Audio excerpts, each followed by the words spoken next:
முன்பொரு காலத்துல ஒரு வயதான புகழ்பெற்ற துறவியும் அவரோட சீடரும் காட்டு வழியா ஒரு கிராமத்துக்கு போறதுக்காக பயணம் செஞ்சுக்கிட்டு இருந்தாங்க.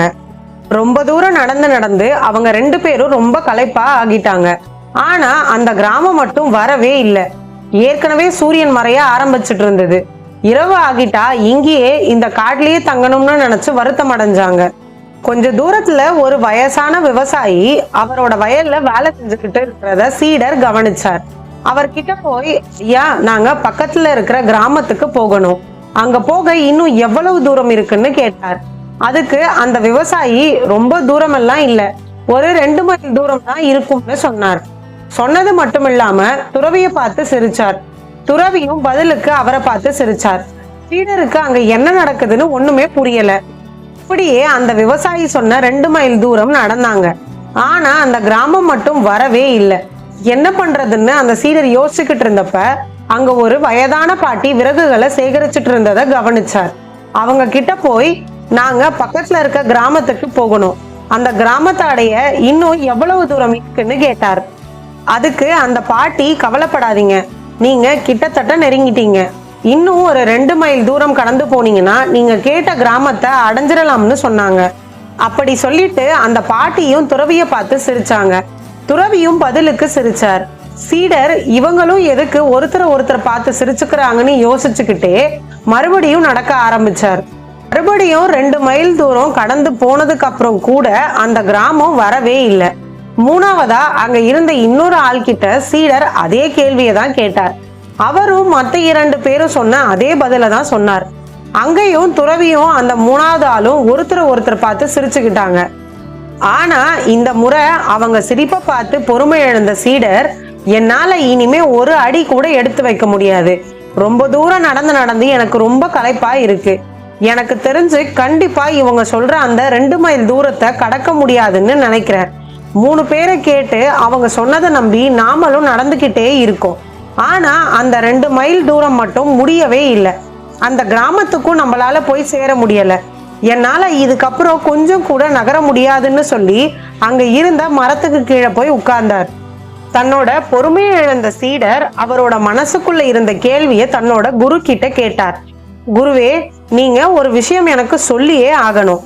முதல்ல நான் ஒரு வயதான விவசாயி கிட்ட எவ்வளவு தூரம்னு கேட்டப்ப அவர் உங்களை பார்த்து சிரிச்சுக்கிட்டே இன்னும் 2 மைல் தூரம்னு சொன்னார். நீங்களும் அவரை பார்த்து சிரிச்சீங்க.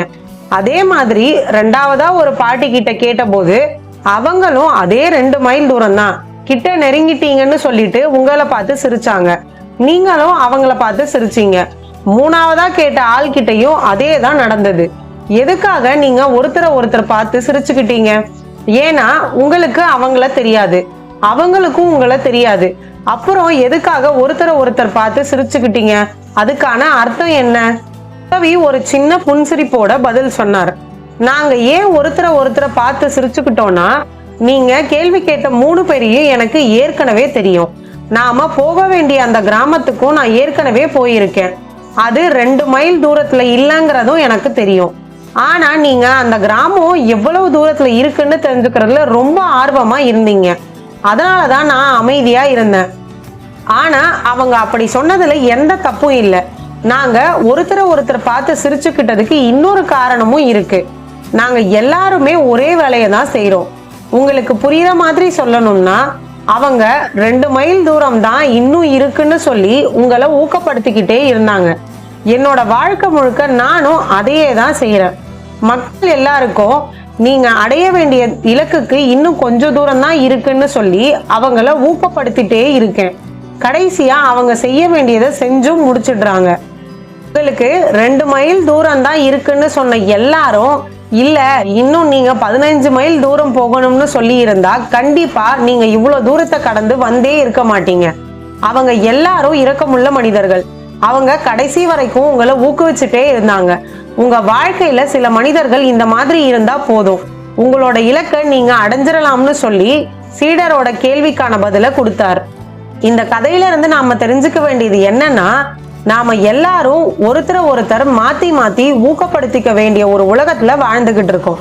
சில நேரத்துல நம்மளோட பயத்தினால நாம போக வேண்டிய இடத்த அடையறதுக்கு முன்னாடியே நம்மளோட பயணத்தை நிறுத்திடுறோம்.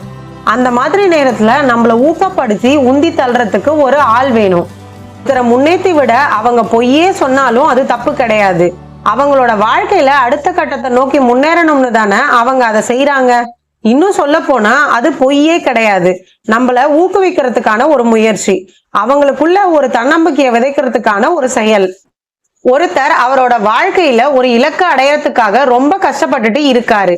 ஏதோ ஒரு பயத்தினாலேயோ இல்ல தயக்கத்தினாலேயோ தன்னோட வாழ்க்கையோட முன்னேற்றத்துக்கான முயற்சியில இருந்து அவர் விலக நினைக்கிறாருன்னா, அவங்கள மாதிரி இருக்கவங்கள உங்களால முடியும், இன்னும் கொஞ்சம் தான் இருக்குன்னு சொல்லி ஊக்கப்படுத்துங்க. உங்களோட உந்துதல்னால அவங்க பயத்தை எல்லாம் விட்டுட்டு அவங்க இலக்க நோக்கி மறுபடியும் அவங்க பயணத்தை தொடர்வாங்க. கண்டிப்பா ஏதோ ஒரு நாள் அவங்க பெரிய சாதனையாளரா மாறிடுவாங்க. ஒருத்தருக்கு ஒருத்தர் ஊக்கப்படுத்திக்கிட்டா கண்டிப்பா எல்லாராலையும் எல்லாத்தையும் சாதிக்க முடியும். நன்றி, வணக்கம்.